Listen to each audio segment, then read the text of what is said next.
សួស្តីមេមេណាដែលត្រូវការជាមួយនឹងកាមេរ៉ាដាហោប្រភេទ 4G resolution វា 2K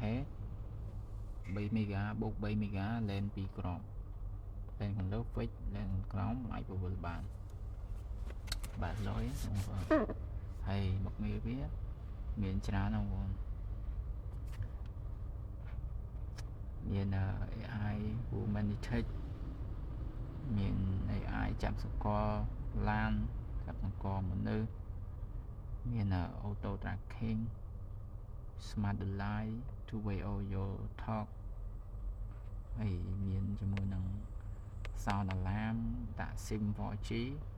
ការពារទឹក IP66 ហើយអាចដាក់ជា memory ដើម្បីយើង playback បាន